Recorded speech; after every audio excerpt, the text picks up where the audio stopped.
muri kumwe na Venuste Nshimiyimana. Mu Rwanda mutwumvira kuri FM 93 n'ibice bitatu i Karongi na FM 104 n'ibice bitatu i Kigali, naho mu Burundi turi ku mirongo migufi ya shortwave kuri metero 19 na 22. Dore ingingo nkuru twabateguriye kuri iki cyumweru. Ikiganiro Agasaro Kaburaga kwijwi ry'Amerika kizaba cyujuje ibiganiro 100 mu myaka 3, kimaze guhuza abantu 68.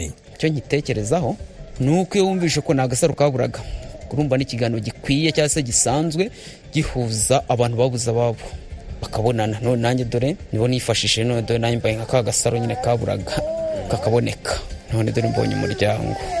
Jacques Muhire wabonye umuryango. Eric Bagira ubusa arasubiza amaso inyuma. Amazi y'ikiyaga cya Tanganyika n'uruzi rwa Rusizi byarenze inkombe, byibasira ishyamba kimeza rya Rusizi. Inyamaswa zahabaga zirahunga. Ikaje mu kiganiro Iwanyu mu Ntara. Mu makuru avugwa hirya no hino ku isi, ndi kumwe na Thomas Kamirindi. Muri Mozambique, komisiyo y'igihugu y'amatora CNE mu magambo magufi yarayitangaje burundu ibyavuye mu matora yo ku itariki ya 9 y'uku kwezi yateje ibibazo. Ivuga ko Daniel Chapo, kandida w'ishyaka Frelimo, yayatsinze n'amajwi 70%.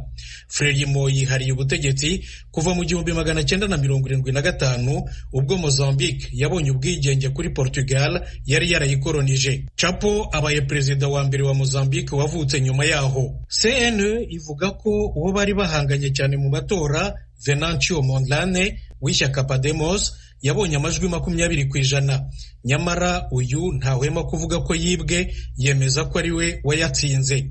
Akoresheje imbuga nkoranyambaga ahamagarira abaturage kwigaragambya ari benshi cyane mu gihugu hose. Kuri we igihe kirageze kugira ngo rubanda bafate ubutegetsi kandi bahindure amateka y'igihugu. Ababikurikiranira hafi basanga Perezida Daniel Chapo azagumana ingabo z'u Rwanda mu ntara ya Cabo Delgado, aho bimwe mu bikorwa bashinzwe barinze umutekano w'umutungo kamere wa gaz na peteroli. Ijwi rya Amerika noneho tujye mu burasirazuba bwo hagati. Imishyikirano yo gushaka agahenge mu ntambara yo muri Gaza izasubukura ku cyumweru i Doha, umurwa mukuru wa Katari. Intumwa za Isirayeli zizaba ziyobowe na David Barnea, umuyobozi mukuru wa Mossad, ikigo cy'ubutasi bw'inyuma hanze y'igihugu mu mahanga.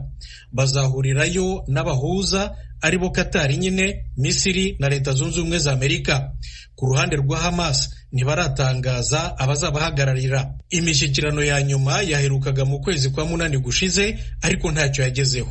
Diplomasi si inama y'Idoha yonyine gusa. Minisitiri w'ububanyi n'amahanga wa Leta Zunze Ubumwe za Amerika Anthony Blinken ari mu rugendo rwa 11 mu burasirazuba bwo hagati mu gihe cy'umwaka umwe. Niho yarayatangarije imfashanyo y'inyongera yo kugoboka abari mu kaga. Today we're announcing an additional $135 million.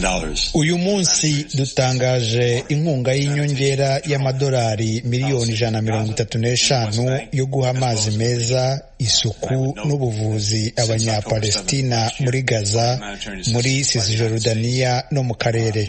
Bityo kuva ku itariki ya 7 y'ukwa 10 ku mwaka ushize, imfashanyo ya Leta Zunze Ubumwe za Amerika irengeje amadolari miliyari 1 na miliyoni 100. Ubufaransa nabwo bwaraye bukoresheje inama mpuzamahanga i Paris, batangaje ko bagiye gutanga amadolari miliyoni 800 yo kugoboka abaturage ba Libani. Mu rwego rwa diplomasi kandi, abayobozi ba Qatar n'Abamisiri barimo barahura n'aba Hamas, na Perezida w'Uburusiya Vladimir Putin yakiriye mugenzi we wa Palestina Mahmoud Abbas ejo, n'intumwa zo mu rwego rwo hejuru za Hamas ejo bundi kuwa gatatu. Hagati aho, Perezida Putin ntahakana ko Korea ya ruguru irimo imwoherereza abasirikare bayo. Korea y'Epfo, Leta Zunze Ubumwe za Amerika na OTAN batangaje ku mugaragaro ko Korea ya ruguru yamaze kugeza abasirikare byibura 3,000 mu Burusiya. Perezida wa Ukraine Volodymyr Zelensky we yemeza ko Korea ya ruguru ifite umugambi wo kubongera kugera ku 10,000. Ejo mu Burusiya, abanyamakuru babajije Perezida Putin niba ari byo koko bahereye ku mashusho y'ibyogajuru bya satellite.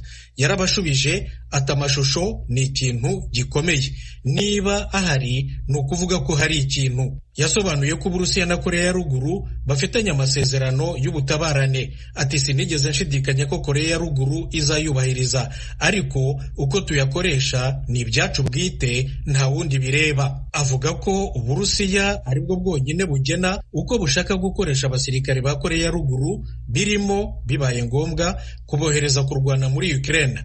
Ukraine yo yemeza ko abambere barangije kugerayo, by'umwihariko mu karere ka Kursk mu burasirazuba bwayo. Toma Kamirindi, aya makuru mushobora kuyumva muciye ku rubuga rwa internet kuri wa3.radio@voa.com no ku mbuga za Facebook, YouTube, Instagram na X, adresse yacu ni VOA Radio yacu. Iwanyu nyuma y'imyaka 3 ikiganiro Agasaro Kaburaga gitangiye ku Ijwi ry'Amerika kimaze guhuza abantu 68 n'imiryango yabo. Bamwe muri bo bari bamaze imyaka iri hagati ya 30 na 50 batandukanye n'ababo. Kuri icyo cyumweru tuzaba tugeze ku kiganiro cy'ijana. Ijwi ry'Amerika izaherekeza Jacques Muhire imuhuze na mushikiwe Sylvia Ingabire. Inkuru ya Eric Bagirubusa. Kuri uyu munsi hari bishobora kumvikana nk'amayobera ku bavandimwe babiri bagiye guhura kuri iki cyumweru tariki ya 27 z'ukwezi kwa 10 biturutse ku kiganiro Agasaro Kaburaga cy'Ijwi ry'Amerika. Bwana Jacques Muhire ni umugabo mugufi w'inzobe, yujuje imyaka 33 y'amavuko, arubatse, afite umugore n'abana 3. Muhire yaburanye na mushikiwe Sylvia Ingabire mu mwaka 1994 mu gihe cya Jenoside. Aba bombi baburaniye Nyamata mu karere ka Bugesera, bavuka ku babyeyi Deo Ntibazi igihe na Dusabe Maria Leocadia. Aba bavandimwe bari bamaze imyaka 30 baburanye, batuye mu kagari kamwe ka Kagenge mu murenge wa Mayange, batandukanywa n'imidugudu gusa. Muhire atuye mu mudugudu wa Kiruhura, naho mushikiwe Ingabire atuye mu mudugudu wa Taba. Mu 1994 Muhire aburana n'umuryango we yari afite imyaka 4 y'amavuko. Kuva ubwo abamutoraguye atibuka bamujyanye mu kigo cy'imfubyi aho yita kwa Mingeti Nyamata. Muhire yavuye muri icyo kigo nyuma y'imyaka 3 ajya kurererwa mu muryango atarazi kandi badafitanye amasano. Muhire atangiye kumenya ubwenge, amakuru yumvaga amwerekeyeho yarushagaho kumushegesha. Nibwo wasangaga umuntu ambwira ngo yongo dore kakana batoraguye, dore kakana barera, unakuvuga ngo baragutoraguye, nta papa nta mamuzi. Muhire mu biganiro bye byumvikana ko hari byagiye bimugora kubishyira ibwonko, kuko nge numvaga ko nta babyeyi bambye nshobora kubona byawe n'indaya, kuko ntabwo kumvisha ko umuntu abaho nta murumuna nta mukuru nta byara unye nimbisha ko yaba ari indaya cyasa undi muntu wambye akanjugunya. Kuri ubu Muhire yitegura guhura na mushikiwe Ingabire, abwira Ijwi ry'Amerika ko hari kinini umuvandimwe we bavukana asobanuye ku buzima bwe. Babwo nabayeho ntaseka, uyu munsi nkabandi guseka, nimba mubwa nti mu buzima nta muntu yigera nita sister cyase mwite mushiki wanjye umunsi muri telefone yanjye akaba yitwa sister cyase nkabana namuhawa mwana ntimuvandimwe. Ni umuntu wese numva mu buzima bwanjye ahinduyemo byinshi. Madamu Sylvia Ingabire ariwe mushiki wa Muhire, Jenoside yabaye afite imyaka 11 kugeza ubu, arubatse, afite umugabo n'abana 6. Uyu we nyuma y'aho ababyeyi babo bitabiye Imana yarerewe kwa nyirakuru. Avuga ko amaze kurushinga akibaruka imfura ye yayise Muhire nk'urwibutso rwa musaza we yari yarabuze. Ingabire amaze kumva ko musaza we yabonetse, avuga ko hari ikimenyetso simusiga yashingiyeho yemeza ko ari we wanyawe. Ifoto yo mu bwana bamufoto yari muri Ferdinand yo yanyemeje neza nyibonye mbona ni Muhire wacu. Narishimye rero numva ndanezerewe, rero numvise ko Muhire yabonetse nshima Imana. Nuko ndavuga nti Radio Ijwi ry'Amerika rero ni Imana yayishyizeho, nta gushidikanya kuko igihuza abantu benshi. Ingabire nawe yatubwiye uko yari yitegura kwakira musaza we bavukana kwa se na nyina. Mfite ubukwe bukomeye kuko umuvandimwe nabuze mu myaka 30 ishize, kuba mubonye ndetse bamwe bakambwira bati ni nko kuzuka, barambwira bati muzi ko n'abapfuye burya bazazuka, kandi koko. Muhire wafashe ya mbere mu kugana Radio Ijwi ry'Amerika mu kiganiro Agasaro Kaburaga kuva mu 1997 yarezwe n'umusaza Epimake Musabyimana kugeza mu 2016 ashinze urugo rwe. Musabyimana yari yarabyaye abana 13, mu kwakira Muhire yarasigaranye abana 10, Muhire agomba kuba 11. Namubajije aho yakuye ubwo butwari bwo kurera umwana atibyariye. Ziriya mbaraga nazihawe no gusenga, kuko buriya njya kugira ngo mufate murere narinde ahantu mu mahugurwa. Padiri Obaridi aduha inyigisho ariko iza kudukora ku mutima. Uyu musaza avuga ko Muhire kimugezaho icyifuzo cyo gushinga urugo yamuhaye impanuro za kibyeyi mu mugambi wo kumurinda ko amateka asharira yaciyemo yamusubira.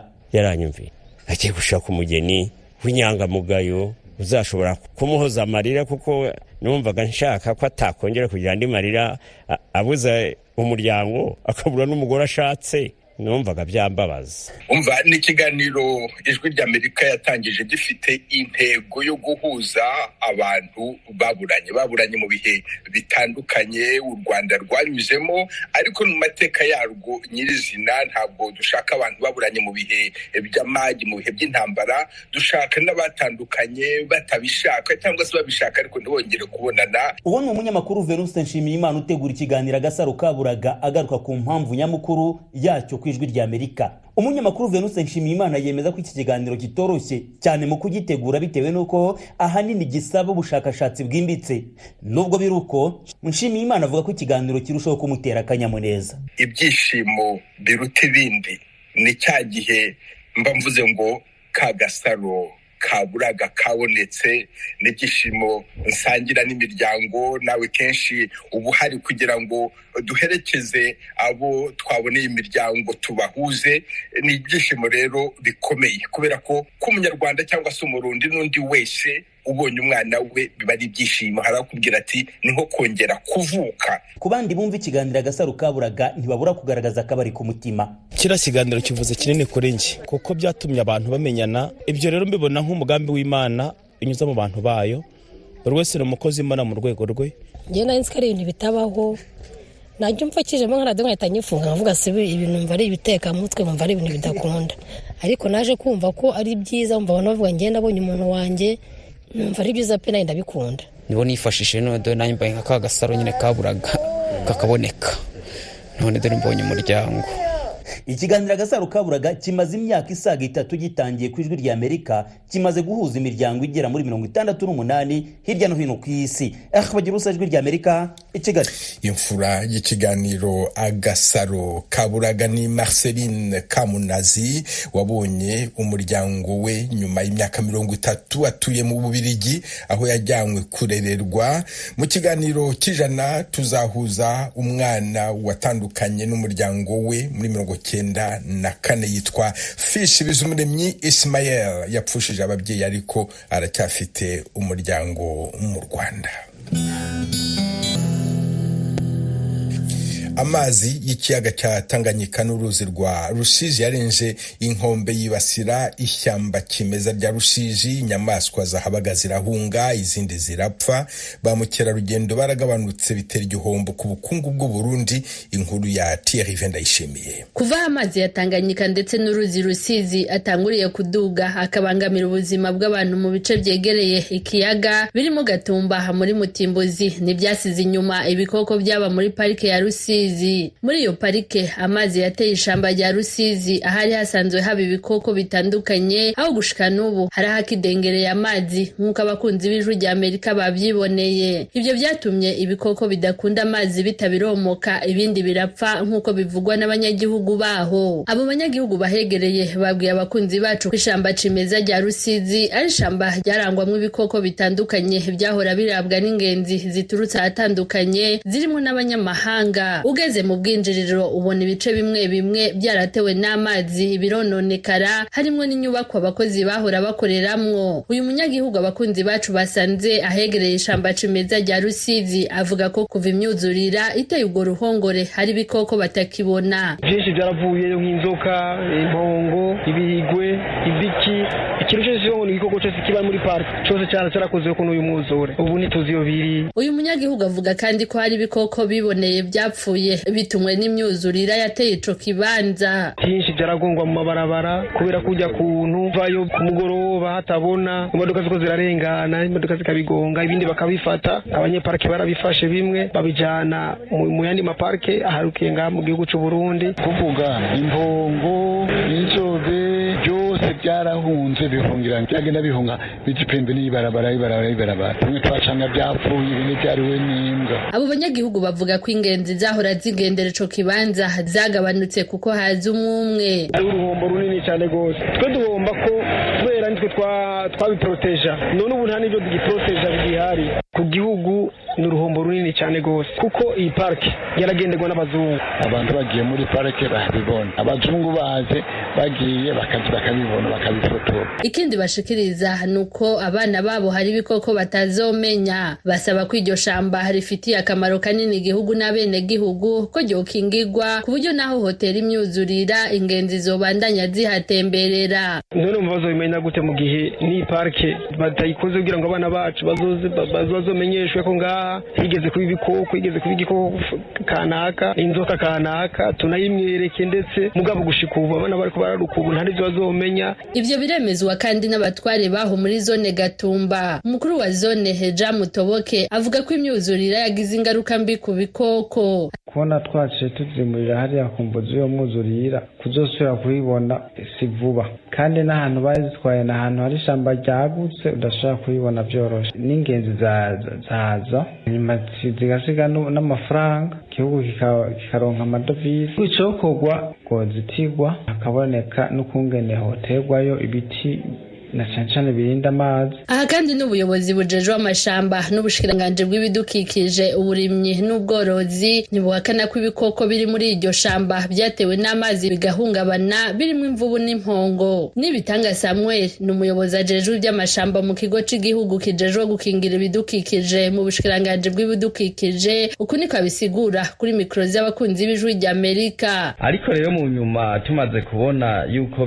ziriko zirahungabana, twaciye tugerageza turazifata turazihungisha tuzishira mu kindi gice atamazi arimwo gizashoye kubaho atangorana. Nibitanga Samuel umuyobozi mu kigo kijejwe amashamba avuga kandi ko hariko harategurwa ibikorwa byo gutunganya ishamba cimeza rya Rusizi ku rwego rwo kuja barakira ingenzi ziza kugendera ico kibanza kizoba ari iciratiro. Mu mugambi Paseko hari ibikorwa bitari bike bigomba birangurirwe muri parki ya Rusizi, na cane kugira dutunganye neza ibikorwa byo kwakira ingenzi, aho hatekanyije no kubakwa inyubakwa zizotuma n'igihe amazi yoba yaharengeye ingenzi ishaka kubandanya ikabona ibyo yifuza. Ishamba cimeza rya Rusizi mu gice ca Gatumba komine Mutimbuzi intara ya Bujumbura ryatewe n'amazi kuva mu mwaka wa 2021. Ayo mazi ava mu kiyaga ca Tanganyika n'uruzi Rusizi byose bikaba byunyugwa n'imvura igihe cose iguye ari nyinshi. Thierry Ndayishimiye, Ijwi rya Amerika,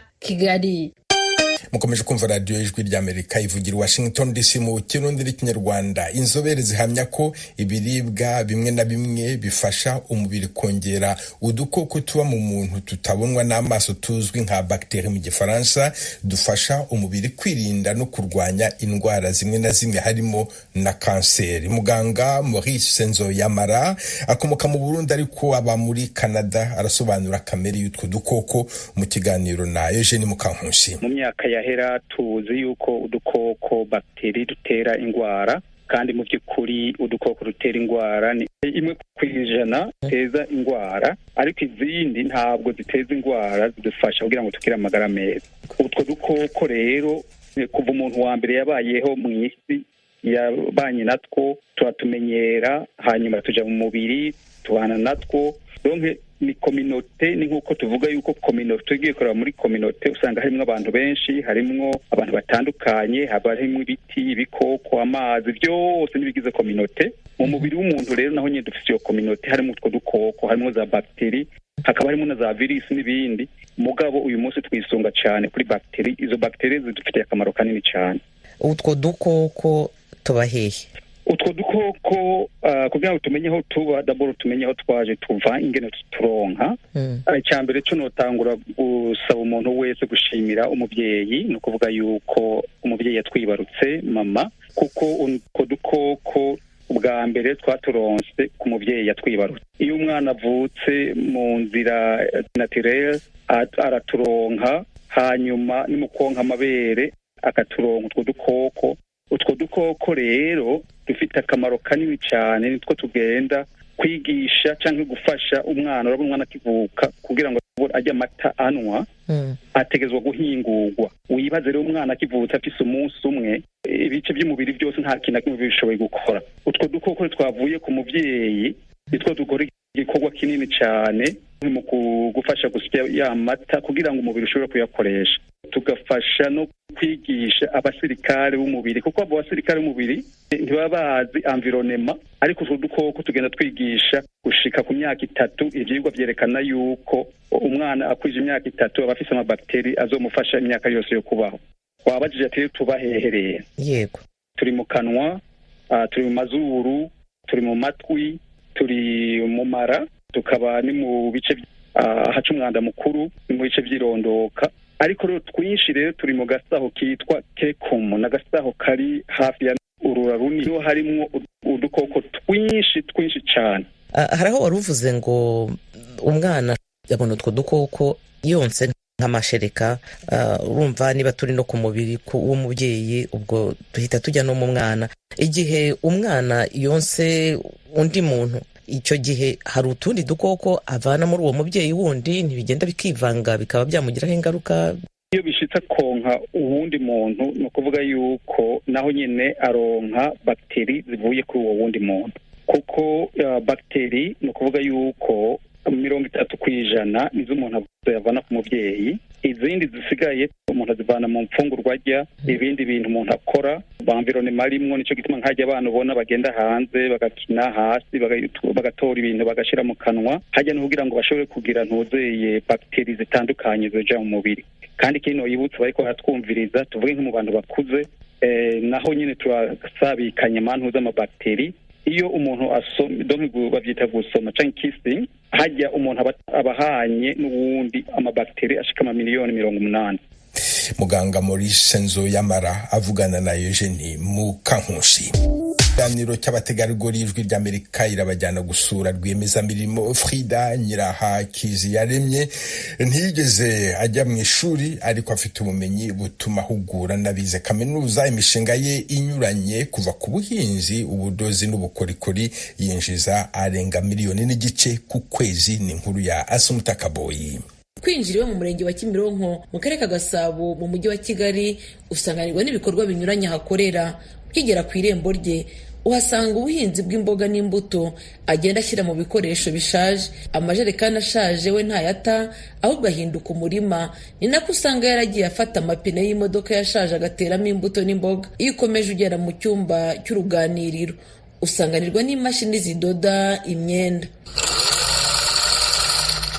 Iyi myenda yiganjemo iyambarwa n'abagore, harimo amakanzu adoze mu bitenge, amakoti yo kwifubika ndetse n'amashati y'abagabo. Ibiciro byayo bigenda binyurana bitewe n'ikigero cy'uyishaka. Harimo imyenda igura 20,000, 30 ndetse n'igera ku 50,000. Ibyo asagura mu budozi bwe, aho kubita arabyegeranya agakuramo za tapi. Nyirahakizi yaremye akora n'ubukorikori ku buryo iwe nta kintu na gito ajya ajugunya. Uyu mubyeyi yakomeje atembereza mu nzu ye. Icyumba nasuye bwa nyuma ni nacyo ntindaho mbabwira ibyacyo muri iyi nkuru.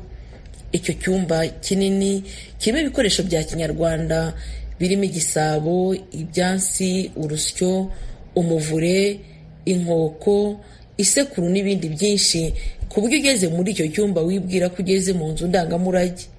Ibitangaje ni uko ibyo bikoresho byose bya kinyarwanda abikuramo amafaranga. Iki cyumba ni nacyo natinzeho mu kiganiro cyanjye, kuko bitari bisanzwe ko mu mujyi wa Kigali wahasanga umuntu ugikoresha ibikoresho gakondo. Iwacu mu rugo rwacu turira ku mbehe, dukoresha ibikombe bikoze mu giti.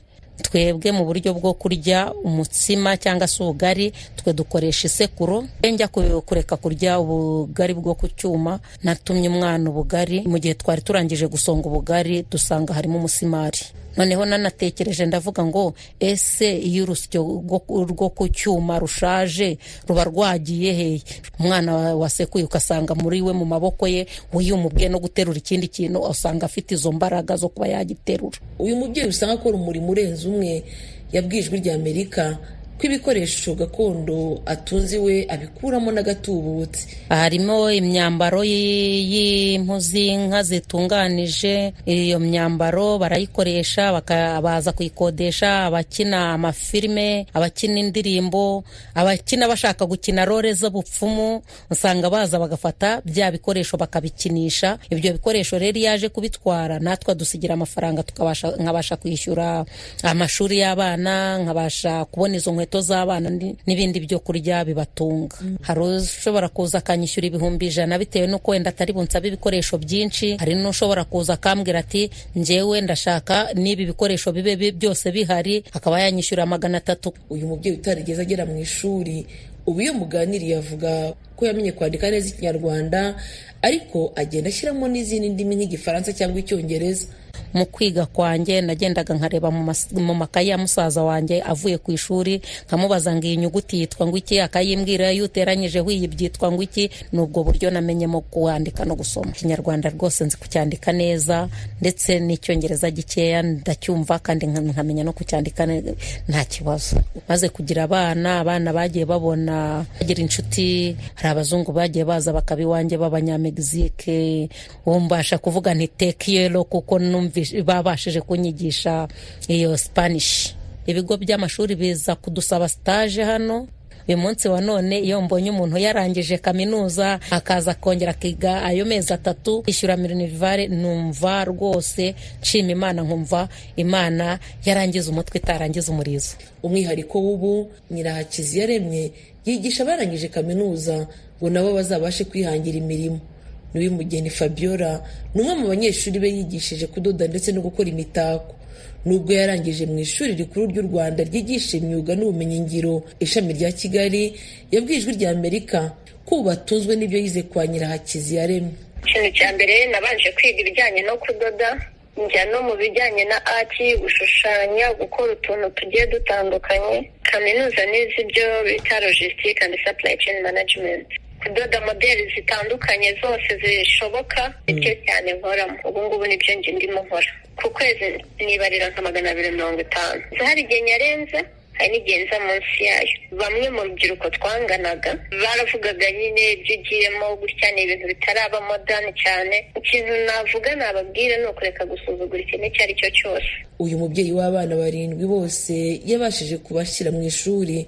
Nyirahakizi yaremye atangaza ko ibikorwa bye byo guhinga mu bikoresho byashaje, ubudozi n'ubukorikori ndetse n'ibyo bikoresho bya gakondo akodesha ababyifuza bimwinjiriza buri kwezi amafaranga asaga $1,500,000.